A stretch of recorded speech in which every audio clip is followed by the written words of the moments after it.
Hello, everyone. Welcome back to the transition table. My name is Megan Kearney, And I'm Diane Hartz-Worsoff. and today we're going to be talking a bit about contingency planning. Sure. So a lot of business owners don't think about what to do in case of an emergency or a business disruption. And even part of a exit strategy, which I just think is a good business strategy, having a contingency plan in place is really, really important. Yeah, definitely. Have you had any recent examples, when business owners are listening today, what can they relate to thinking about why contingency planning today? So I think the biggest global example is COVID. So many business owners had to pivot during COVID. I mean, we know the example of Peloton, which did really great, but they didn't figure out what to do once people started going back to the gym. But at the same time, we had a lot of clients that we were working with during the pandemic that if they didn't pivot or figure out a new way to reach their customers, they really didn't survive. A lot of restaurants really emphasized, we're open, please come get takeout. A lot of other businesses just figured out ways to make things work during the disruption. So that was a huge example. And obviously, a lot of businesses survived COVID. So Yep. those that thought ahead or at least thought quickly once things started happening were the ones that were able to survive. But even disaster recovery is an important thing to think about for a business. Yeah, definitely. What are some specific things when it comes to contingency planning that business owners can start thinking about or even taking action right now? There are a lot of things. I live in Utah, which is earthquake country. So, one of the things we always talk about is having water on hand, having extra food on hand, having emergency supplies on hand in case something happens during the day. But at the same time, you want to have a comprehensive list of who to talk to, who is on your staff, ways to reach everybody in case of an emergency, and also figuring out who you need to contact if something does happen.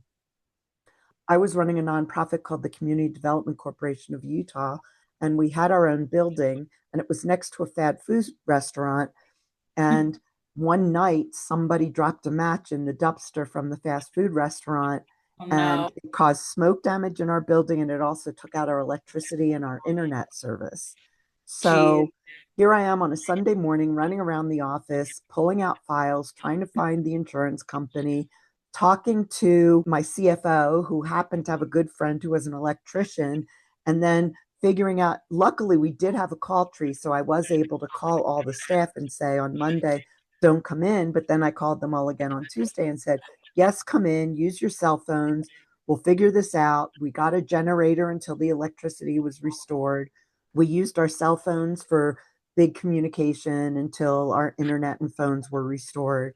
But I wish that we had done a little bit more of that in advance, especially knowing where key information is kept, because if it had been a worse fire, I don't know if I would have been able to find the insurance information. So after that, we created a binder that also people can take home that has who's the insurance company, who's the local police company, who are the Yeah. people to call when something happens. And also having contingency plans in place can help if something happens to the business owner.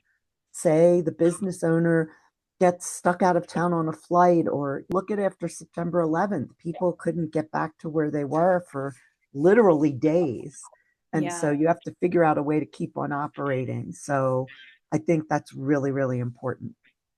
Yeah, and I think a lot of business owners I talk to when I start asking them questions about do you have a contingency plan and what does that look like? And they start to say, yeah, well, I actually just started to write down it in my notebook right here. And you're like, well, same thing. What if a fire happens or the building gets burnt down? You just don't know. And so having your booklet of key passwords or information or insurance files or whatever that is, it's really hard to keep safe. And so it is important to always think about those next steps and how can you prepare for the unknowns because no one wants to think about someone passing or Fire or disaster. It all does those things can happen. Yep.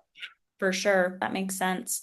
Well, I think kind of you hone in on that point of plan early, start thinking about it, and it's never too early in any capacity to think of your business for any type of transition. It's not just about, the exit down the line, it's any capacity throughout your journey as a business owner. Like I said, this is all just good business strategy. Yep, I love that. Well, thanks everyone for joining us today and hope you have a good day. Thank you. Talk to you next time.